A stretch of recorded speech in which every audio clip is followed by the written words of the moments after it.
kitab sezaman itu bukan satu-satunya dalil ya Pak. Saya ini Pak, mulai NU ini sebelum Anda jadi pengurus NU, saya sudah pengurus NU Pak. 29 tahun saya jadi pengurus NU Pak, mulai dari bawah ya. Jadi pembelaan yang membabi buta dari Ketua Umum PBNU yaitu Kiai Haji Fakhrur Razi. Ulama-ulama yang menyatakan bahwa Ubaidillah ini adalah merupakan anak dari Imam Ahmad bin Isa, itu tidak ada. Jadi itu yang perlu digarisbawahi, dan saya tidak pernah menyatakan bahwa saya mewakili NU, walaupun saya adalah pengurus PWNU, pengurus LBM PBNU, tapi saya tidak pernah menyatakan bahwa pendapat ini adalah pendapat PBNU.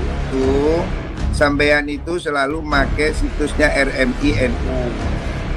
Seharusnya yang benar, tesis ilmiah harus dibantah dengan tesis juga. Mengapa harus framing-framing dan melarang-larang? Apakah ini yang benar?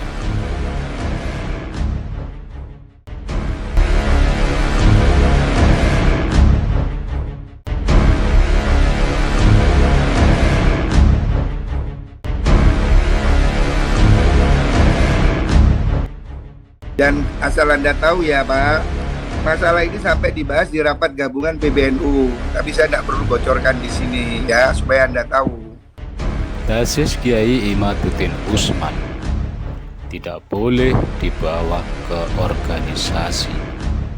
Tapi mengapa Ketua Umum PBNU Fakhrur Razi membawa organisasi PBNU?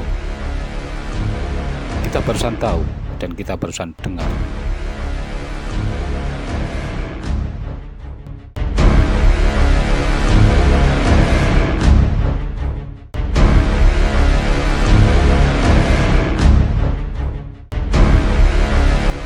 Kalau itu sudah ada rapat, kan rapat itu ada risalah rapat, yaitu nanti kita bisa lihat dalam risalah rapat.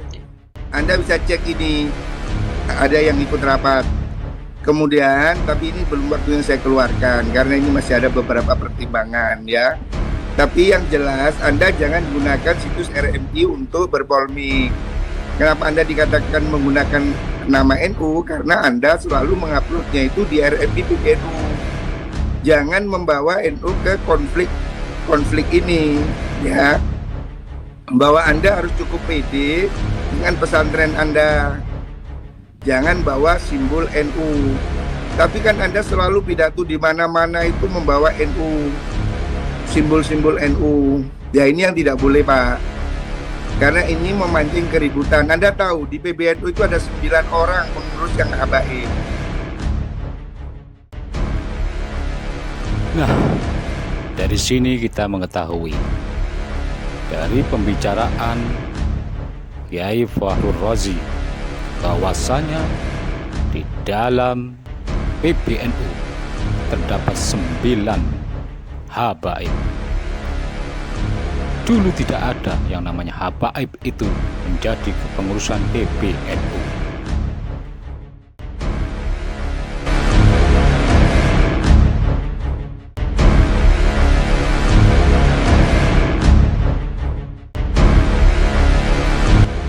Silakan uji dengan mengundang mereka para ahli nasab yang sah ya, nakobah internasional. Silakan, bukannya blogspot ya, yang ada alamatnya. Kemudian kita bicara bahwa kitab sezaman itu bukan satu-satunya dalil ya Pak. Ini nanti akan jadi lucu dan panjang nih nanti pembahasannya. Saya hanya ingin katakan, silakan Anda berpendapat, tapi jangan pakai provokasi masyarakat. Nggak usah lah pakai ante ini, ante itu. Apa maunya? Udah Anda bilang ini pendapat saya begini, begitu, silakan, saya juga nggak masalah kok. Begitu getolnya Pak Fakhrur Razi membela kaum Ba'alawi yang nyata-nyata telah memprovokasi umat. Lebih parahnya lagi, yang diprovokasi adalah umat Nahdlatul Ulama. Apakah Pak Fahrul Razi tidak membuka mata dan tidak membuka telinga? Mari kita saksikan bersama provokasi yang dilontarkan Habib Habib.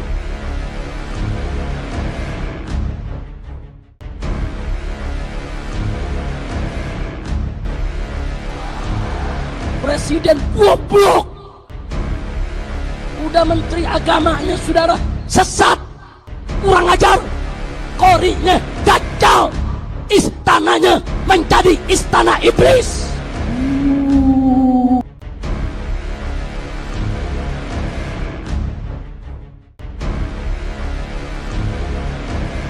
Siap mendukung Anda kalau Anda melakukan revolusi akhlak, kalau Anda besok berbuat adil, kalau Anda menegakkan keadilan, kalau Anda merubah segala kezaliman ini menjadi ketaatan.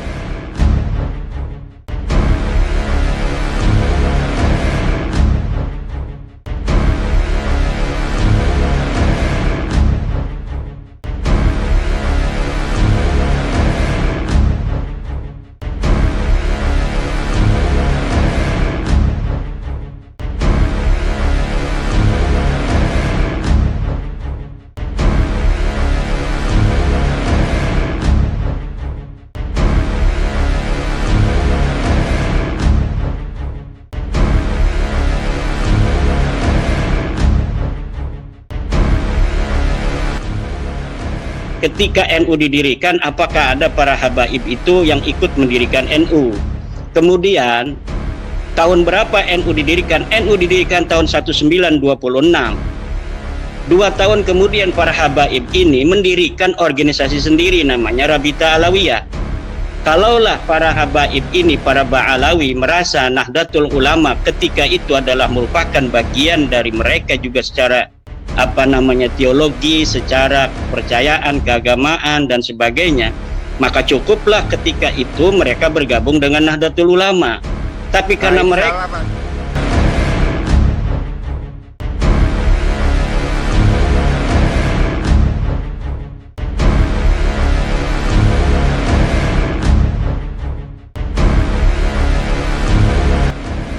Rabita Alawiyah kan grup keluarga. Beda dong. Kalau saya bukan perkumpulan Jawa, ya nggak ada masalah dengan NU. Ya benar, yang dikatakan Pak Fahrul Razi, Rabita Alawiyah adalah organisasi keluarga. Namun kenapa harus mempunyai muhibbin, harus mempunyai jamaah?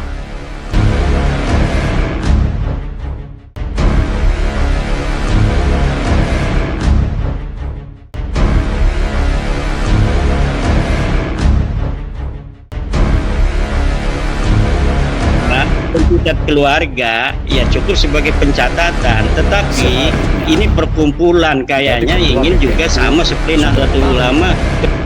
Tidak usah dikasih tahu, di bawah, di tengah maupun di atas, bagaimana kabar dan nyatanya organisasi NU.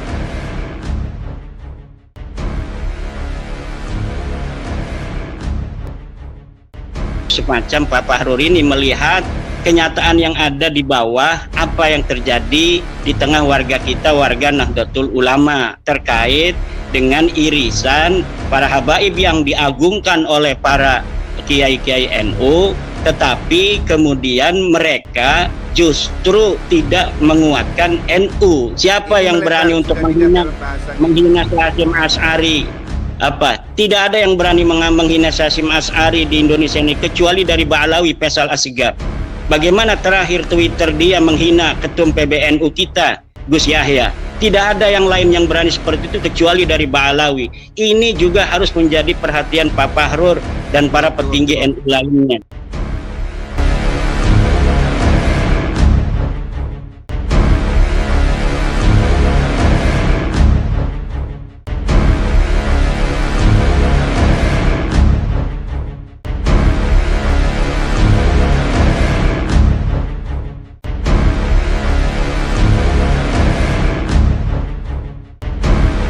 Gini loh ya, kelakuan orang itu nggak bisa dihindari semua orang. Kalau ada orang Jawa itu ikut PKI, kan tidak semua orang Jawa itu PKI.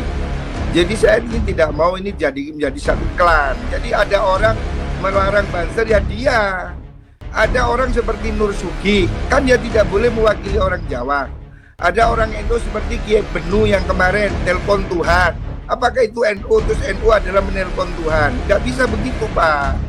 Dari sini kita tahu omongannya Pak Fahrur tidak dapat dipegang. Tadi katanya Robitoh Alawiyah adalah organisasi keluarga. Tapi kenapa melebar kemana-mana, menghina tokoh-tokoh NU, menghina Nahdlatul Ulama? Inilah bukti kalau Pak Fahrur membabi buta membela klan Pak Alawi.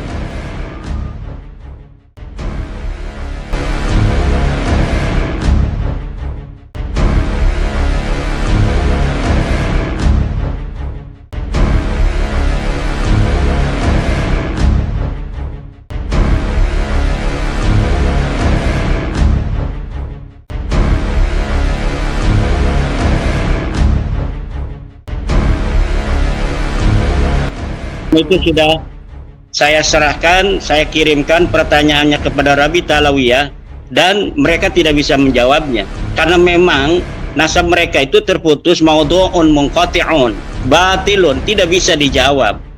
Dan kalau misalnya ada sebuah narasi dari Pak Fahrur di Tempo tadi saya baca, harus dihentikan ini pembahasan nasab. Yang harus dihentikan adalah pengakuan Mbak Alawi sebagai turunan Nabi yang tidak terverifikasi, yang harus dihentikan. Karena secara kajian nasab dia terputus, secara kajian DNA dia bukan bangsa Arab Acan, dia bukan keturunan Bani Quraisy, dia bukan keturunan Bani Hashim, dia bukan keturunan Mbak Alawi, dia bukan keturunan Nabi Muhammad. Ini yang harus dihentikan, pengakuan sepihak sebagai keturunan daripada Nabi besar Muhammad sallallahu alaihi wasallam. Allahumma sholli alaihi. Tidak mencerminkan ketua PBNU sama sekali, cuma cengengesan. Bisakah dia menjawab dengan ilmu?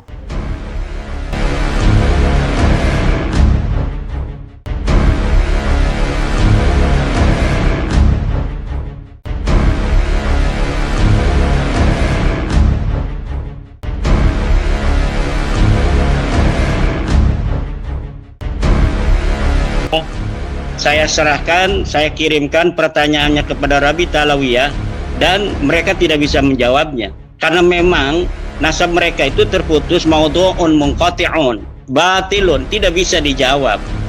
Dan kalau misalnya ada sebuah narasi dari Pak Fahrur di Tempo tadi saya baca, harus dihentikan ini pembahasan nasab. Yang harus dihentikan adalah pengakuan Mbak Alawi sebagai turunan Nabi yang tidak terverifikasi, yang harus dihentikan. Karena secara kajian nasab dia terputus, secara kajian DNA dia bukan bangsa Arab Acan, dia bukan keturunan Bani Quraisy, dia bukan keturunan Bani Hashim, dia bukan keturunan Mbak Alawi, dia bukan. Saudara-saudara dan kawan-kawan pemirsa yang dirahmati Allah, baru saja kita melihat dan mencermati tayangan. Semuanya terserah penilaian dari pemirsa dan kawan-kawan semuanya. Oke, terima kasih telah menonton tayangan kami. Bila mana ada kejanggalan dari tayangan kami mohon maaf dan kirim atensi dan komentar. Tapi jangan lupa like, subscribe, dan komen untuk kita selalu bertambah maju dalam mengelola channel. Assalamualaikum warahmatullahi wabarakatuh.